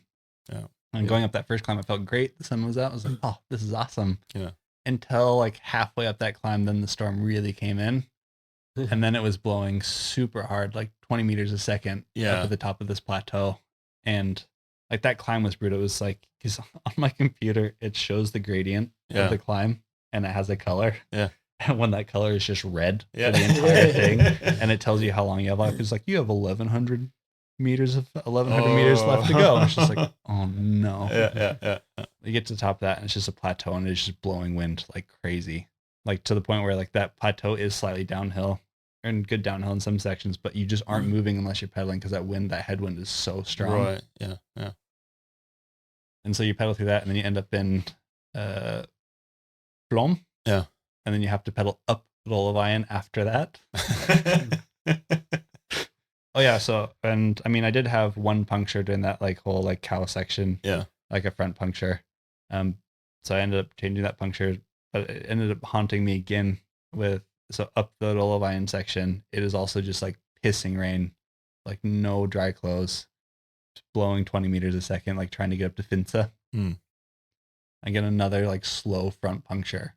But I could feel this wind blowing, like the wind chill was so bad also through that section. I'm like, I can't take off my gloves. Yeah. Just because like I don't have the capacity to change a tire right now with just everything else going on. Like that would be a nightmare. Yeah.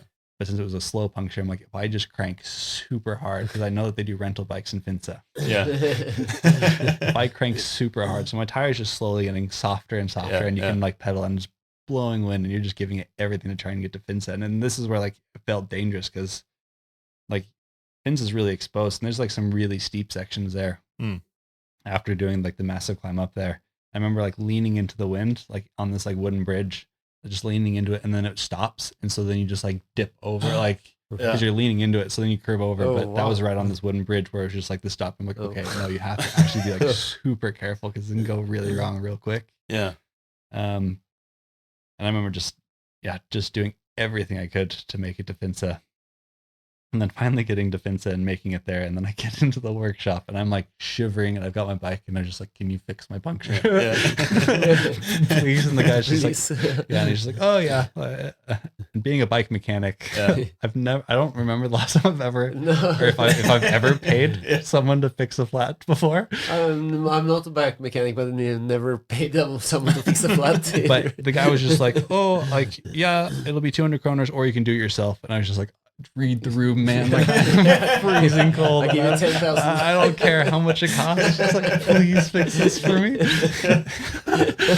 I've never been so happy for someone to fix it. And like, it's like, this is literally like blowing rental bikes down outside. Like it is proper conditions out there. Maybe did you have like tubeless or did you have? No, I had some TPU tubes, but one thing I didn't realize, like, these tires are super quick and they're really, really good. I don't know if they're necessarily made for gravel because gravel is quite sharp. Yeah. So for short track and everything, like they're super good. And I've put a lot of kilometers on these on the front tire. So I probably should have changed that tire before the race, to be fair. They fixed the puncture though. And it was just using regular tubes because also what I realized with these tires, because they're so thin, like if you need to plug, there's not that much rubber to actually plug into. It won't stick. It doesn't stick very easy. Yeah. Which is something I found on that 500K testing ride because I had tubeless in my tires then, and it was not going very well when I punctured there either. So then I decided we're just going to do tubes. I'll just bring like the TPU tubes, the super light wing, and just bring like 4 of them just so I know I'm covered. Yeah. And there's not that much rolling resistance in those tubes either because it's so light. They're super light. So I mean, it is a really good thing to have. It just kind of bit me on this time around. But they were nice enough, and then I paid them to fix the puncture and everything. And then, but the thing with Finse is there was a lightning strike that hit the signal booth in Finse, so they canceled all trains that day. Yeah. So no one could get in or out of Finse when I was up there. And so the train station, like there's the waiting room, which is quite big, but it was quite full of tourists that couldn't get out of Finse either. Yeah. And I'm just there, just like taking off all my clothes, just trying to get everything dry, changed, and like just get ready. Yeah. And everyone's looking at me like, "You're going back out there?" Just like, I was like, "Oh, it's a race." Like, yeah, I'm just here and just like, "Are you sure? Like, do you need to?" And they're like trying to talk me out of it. It doesn't seem safe. But I knew because I had reached the top of this, and then I had my cheat sheet, so I knew that it was only 50 kilometers to Yailo, which was at the bottom of the mountain. So I'm like, okay, if it's 50 kilometers to the bottom of the mountain, then I'm at least on this plateau for maybe 30 more. Yeah. And the wind was blowing to my back, so I'm like, okay, at least I know I have a tailwind through this section. So it was a very calculated decision, even though the conditions were some of the gnarliest conditions I've ever ridden in. Really? But I exit this like train station after I like get all my stuff put together, had eaten food, front tire was holding, life was good again. And there's all these Asian people watching outside the train, like in the train station, like out the window watching me right away, like just surprised I was doing, like cheering me on, like clapping and stuff, which is pretty rad. It was a lot of fun. Cool. But also riding with 20 meters per second tailwind. Yeah, that's pretty rad. Fast. You can actually feel the push behind you, and Nice. that was pretty awesome. I think about riding the other way against the 20 The thing is, I had that at the other plateau, so Yeah, did you? so this I was like, I just paid it forward, and this time it helped me out. But like, because in that section, like those conditions were really heinous. Yeah. And a lot of the riders before me, because they rode through the night, like they still had hard conditions. I think it was just right in the eye. Like I had hit it pretty hard. So I think when I dropped out of Finsa, I think I was the last rider that day to actually push through out of Finsa just because of those conditions. So I ended up making it to Yarlo at 10:30 before the grocery stores closed. Yeah. So I could restock. And then I had 2 hours the last night. So I figured I would just ride through that night also, since I already had 2 hours to go on. But my front light, because I had a spare front light just in case, and my front light had gotten so waterlogged that it was like it died. Oh, no. So I had a spare front light for the third night. Yeah, but it With wasn't the same battery, or did you have because I had a really nice front light that didn't have a battery or anything. It was like all built in. The second light I had was the one I used for ski touring with like a spare charge. I just didn't know if it lasted for an entire night. Yeah, and then I also felt like half the night I'm like, okay, this isn't working. Started falling asleep on the bike, and then from my experience, it was like I'll just take like a 30-minute nap, just lay on the ground, and just take a 30-minute nap, and then doing that, and then it was all good. Yeah. And then kind of push through the night there. So you just had 2 punctures on the whole trip, or was it? Well, so it ended up being a third. Okay, but it was also the same as the second one, where it was really, really slow. So I knew I could get like 5 hours out of it. Yeah. And this is also where like the last day, like the third day, I could never cross my mind about quitting. No, I knew I was going to finish. It was just like, how long you're going to finish in. And the last section is just brutal, because this is where I was also prepared, and where the kind of starts how to line is like, I knew I was going to face 16,000 meters of elevation climbing. I didn't realize how steep every single gravel road is in Norway, but it is vertical. So every climb you get to, like, they're not super long, but they're just straight up. Yeah. And that just like, this last section was just that. It was just cabin roads, where it's just like every climb was just these punchy vertical climbs. And I was like at 180 kilometers left. And I was just like, that's where it kind of hit the wall, where it's just like, I've done 180 kilometers before, but it's still 180 kilometers. Yeah, it's not nothing. And you know that you're just like, holy shit, this is going to be so long. But that's a long day's riding for most people. I mean, a big ride as well. For sure. Yeah. So I had felt sorry for myself for about 50 of those kilometers, where it's just like every kilometer is just like, oh, I'm so tired. And just like, just not giving it very much. And then finally I got to a point at like 130 left, and I was just like, you know what, if I keep this attitude, this is gonna take forever. Yeah. And I'm just gonna suffer for hours that I don't need to. So I just like made this decision. I'm like, screw it. Yeah. We're gonna stand up and just crank every single climb out of here until we're finished with this. Yeah. And it went surprisingly well. Like, once you shift that mindset and you realize you have that much to give, like, the rest of that section actually went super well. Like, I kind of killed it on all those finished climbs, and it felt really, really good. But I had to like verbally out loud be like, oh, I'm so tired. Just, like, make fun of yourself. I mean, you've only slept 2.5 hours, so you're allowed to be a bit nuts. That's true. Crazy. Because you didn't go for like the full sort of like lycra tight clothing thing either, did you? I mean, did you regret that at some point when the winds are so strong? No, because I have this like this marathon vest. Like the Rab Marathon, so it holds your clothes kind of tighter to you. Yeah. And I knew that, like, for myself, having like a wool shirt, that'll, like, even though it's wet, it'll still stay warm, and it also dries quick. So it was like, on these long rides, I knew what worked really well for me. And I kind of like to be comfortable. Yeah. And being out there for 3.5 days. Yeah. It makes a difference if you feel comfortable in certain clothes. Yeah. Like, so obviously I probably used a few more watts, but I also showed up on a heavier bike, and I have this rule with my kid also, like, if you're going to be dumb, like, it's okay to be dumb. If you're going to be dumb, but you have to be tough. So like you can make these terrible decisions, but you have to own it and push through it. You can't cry about it. Yeah. Crash on a bee's nest. Crash. It's gonna go wrong. It's gonna go wrong in several ways. Yeah. And I saw it seemed like a lot of people who were riding were on just like 1x12 gearing. That surprised me. I thought like maybe more sort of had double chain ring in front for more range. And that's what I didn't understand. Like, 'cause on my gravel racing bike, I have the 2x in the front for the big range. And I tried one gravel bike when I was in Utah, which was the 1x, where I can't remember, it was like a 42 or 44 front, and like it only went to like 44 back, like an 11, like 46 or something. It was really heavy. Yeah. Like, I don't understand how people do that. No.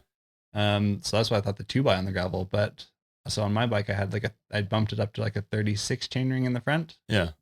Or no, it was 38 with a proper 12 speed, like 1152 in the back. Yeah. And then I felt like I had the full range, because I knew if I was in my heaviest gear, I could still have pressure on the pedals around 45 kilometers an hour in my tempo bars.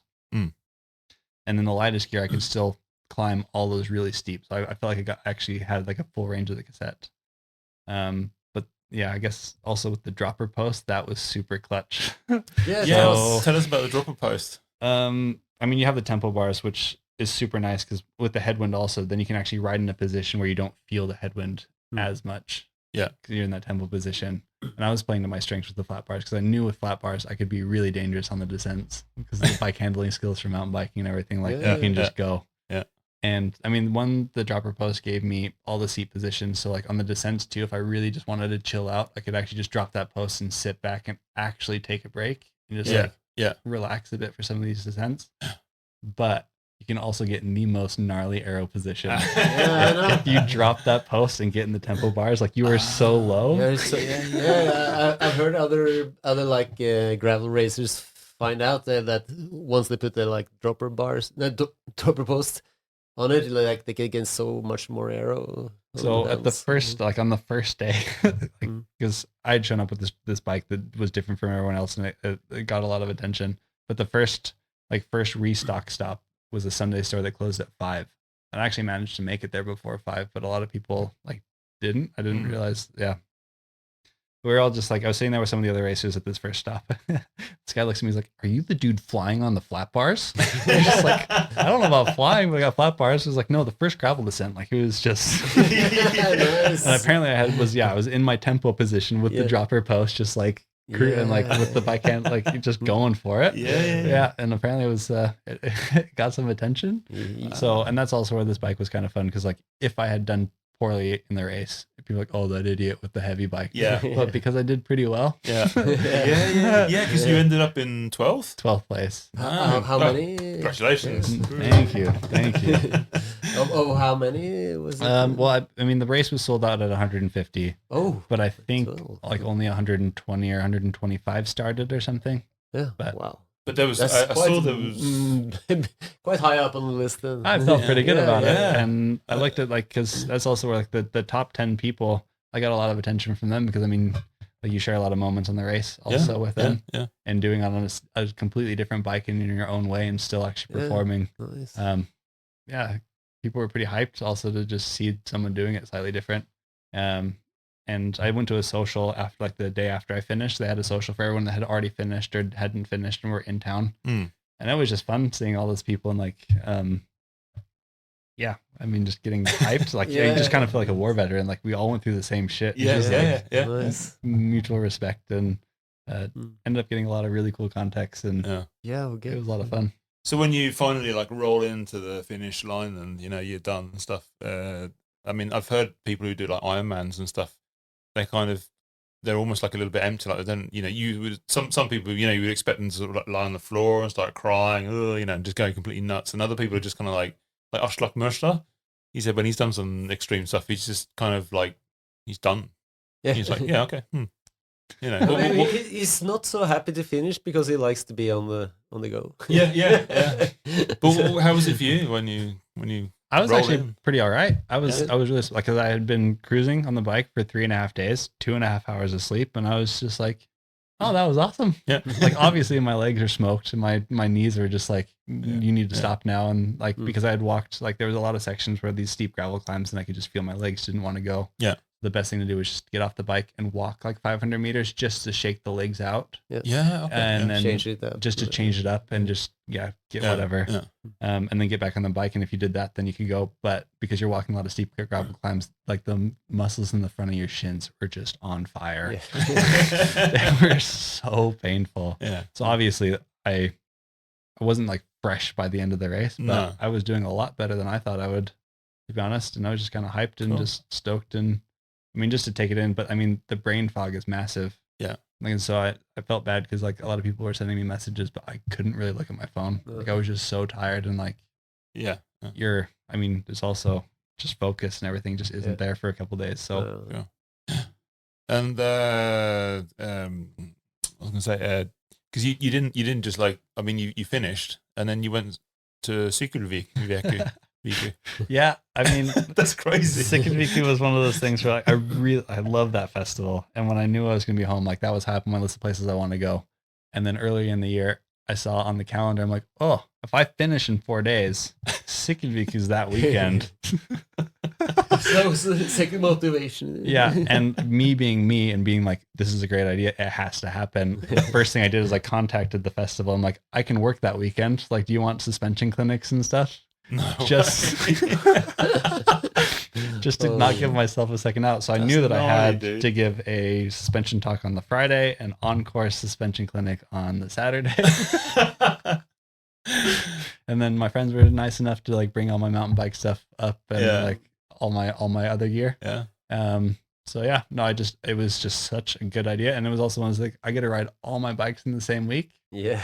And like, it was just like the epitome of like me getting to do everything I wanted and get everything I need. Like, because I hadn't ridden bikes that much in the last few years. Like this is the peak of like, this is everything I wanted out of the season in 1 week, and to do it all in like, just to feel cool, like, or like make myself feel like, oh, I feel pretty proud of myself after doing that. Yeah. But your body goes through some weird shit when you've done like pushed it that hard for some days. Yeah, I guess.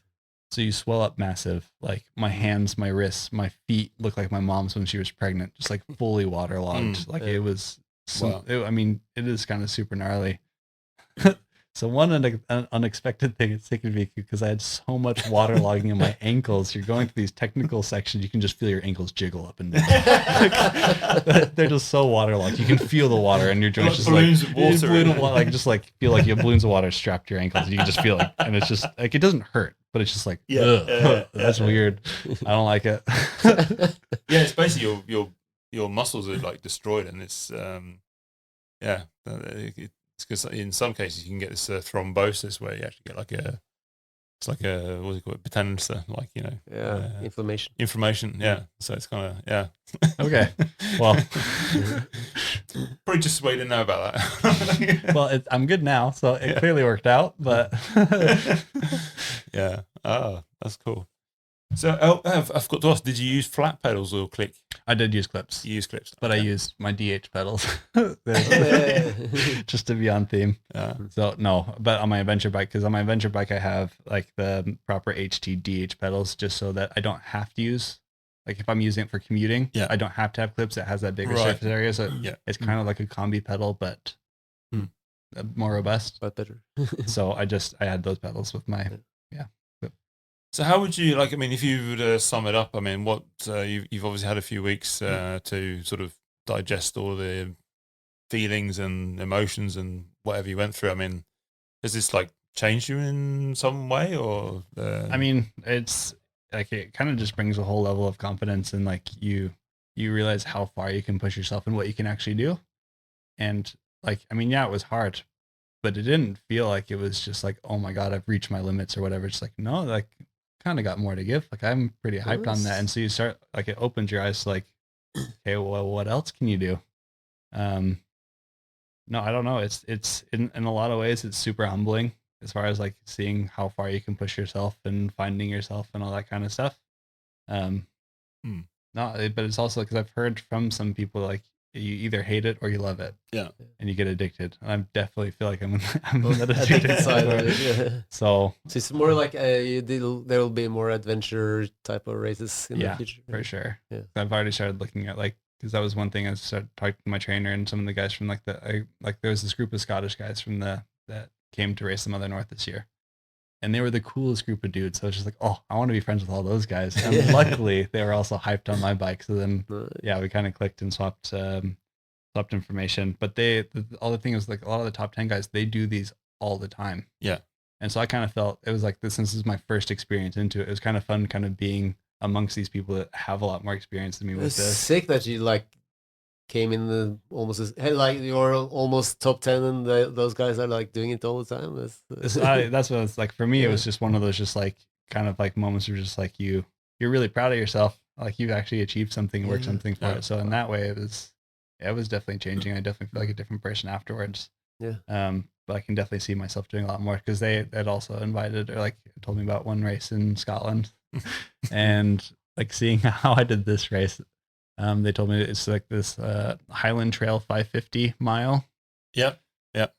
Which is roughly like 800 and something kilometers, but it is a lot of hike a bike. It's a lot of technical terrain, and they're like, this will be perfect for you. Probably even better fit to, better for the bike. And luckily they don't have rain or wind in Scotland.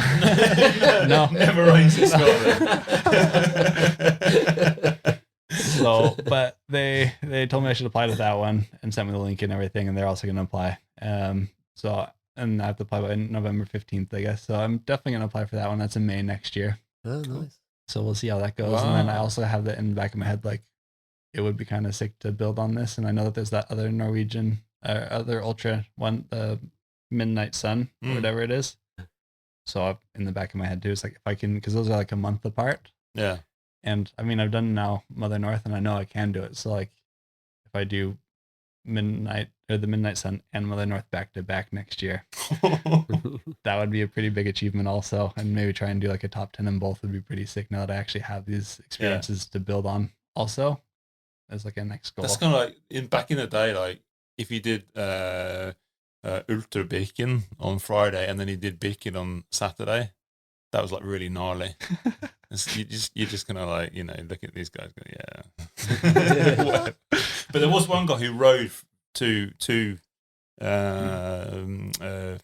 Irena and then did both of them and then rode back no again. way. Yeah. That's Right. me. Like the stuff human beings do is so impressive. Like doing these races realistically, compared to what's possible. Yeah. And that's also like a good motivation, is like seeing what other people can do.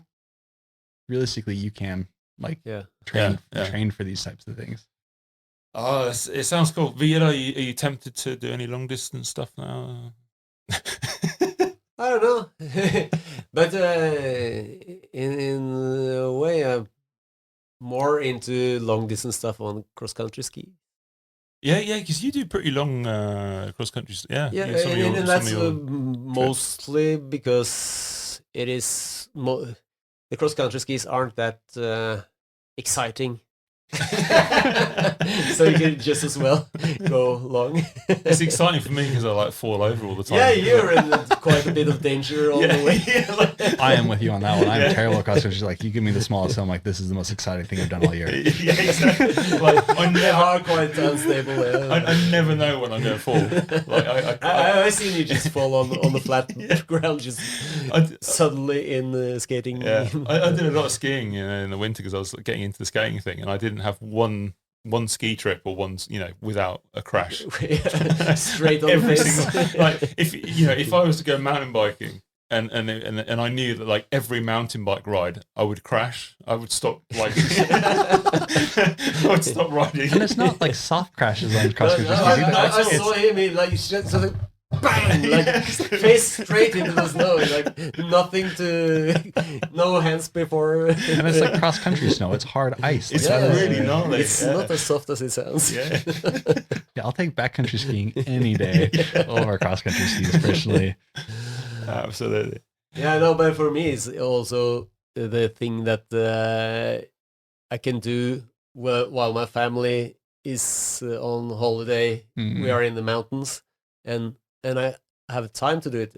I can't be away that much on a bike because we're not in the setting. And I know that there were a lot of people doing this race, like they planned it as like a bike holiday. Yeah, like this was their bike holiday, and that's also like when I had the social, we were talking to one guy who wanted to do the Mother North and was kind of working up to it, and the whole thing is like you don't have to race it; you can spend the full 6 days. And it's like that's why that bar of entry is like, don't look at what the winner's doing. Like you don't have to try and compete there. For sure, just do what you can, and like the whole point is to enjoy it. Like that's the fun.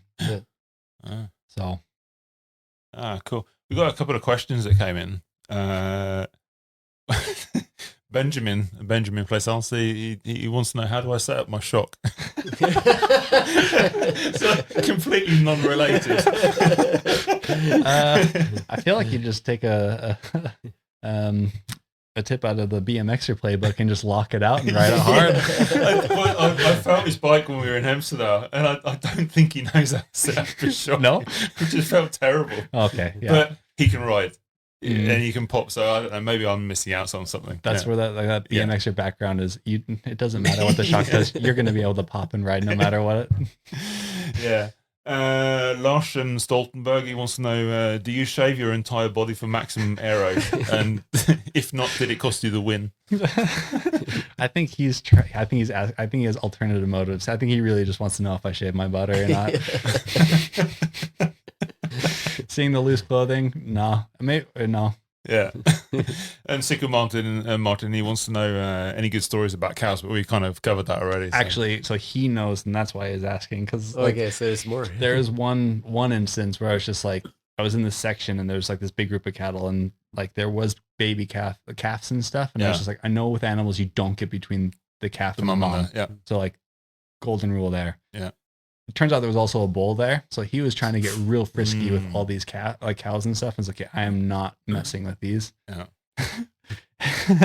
And I mean, clearly he was definitely trying to get it on with these cows, and he had missed on the gravel road. And so finally, like, I'd given them the space, their time, and they had cleared away. And I was riding by. I'm like, that is a huge white puddle. Like, what the hell is that? And then I like thought back. I'm like, oh no, like, okay, he had left his mark. He's not making a calf with that one, but there's a lot there. This is dry lube. It's white as well. My chain's squeaky, or protein. One of the there's a lot of different uses for this, but all right, that's cool. We'll just leave it there then. So, finishing off now, like if you were to give anyone any advice who's thinking about doing something similar, where would you start? I'd be all for it. Like it is nice just to push yourself, and it's like it's a very rewarding experience, and the whole point is just it is supposed to be hard. Yeah. And I mean, if you want a good mental challenge and to push yourself and to find those new spaces and see what you're capable of, then for sure. But I mean, it's also starting small. Like I trained super hard. I didn't start riding 250 kilometers straight away. Like my whole entry into this was, my longest ride was 100 kilometers. So it's not like you just like sign up for Mother North and just show up and then you go for it. Like you have, it's a fun process to train for. Like, I love spending that many hours on my bike, and it's fun seeing those achievements and like pushing yourself along the way, and you don't have to aim for 60 hours. Yeah, just do it in your own time, and for sure. Highly recommend. I loved it. Super cool, man. Well, thanks for coming into the podcast again. Thank you. Always welcome. Absolutely. And super inspiring to listen to you talking about what you've been going through. And I don't know, that's when I read about you when you finished. I've done ultra biking before, which is like a day ride and stuff, and I've often been thinking about doing long distance stuff myself. I'm thinking, maybe we'll see. Well, I hope to see you out there, and if you want to taste, you can come join me for a training ride, and we'll. Yeah, I've been having too much fun on my downhill bike this year, so I'm gonna have to. I've definitely been using lifts and e-bike a little bit too much this year, so I'm gonna have to put a bit of work in first, I think. But yeah, definitely might take you up on that sometime. Definitely. Cool. All right. Thank you for listening. I think we're gonna skip Skiftesorden today, unless you got anything massively on your heart, Vida. No, I think I've done my duty on the old crashing thing. I think karma did clean the slate after that. I think you've paid your penance, definitely. Yeah. Perhaps it was because of all the punishments I haven't come through. It could well be. It could well be. Yeah. All right, well, we'll save that for another episode. Yes. Thank you so much for listening. We'll put some stuff in the show notes so you can find Mother North link and what have you, and your Instagram and what have you. And see you out on the bike. Yeah, I'm doing trail biking now. Now that this is over, so got to get the full session also. Excellent. We'll see you out there. Okay, Gavin, thanks for coming in. Cheers, Vidar, and ses på stien.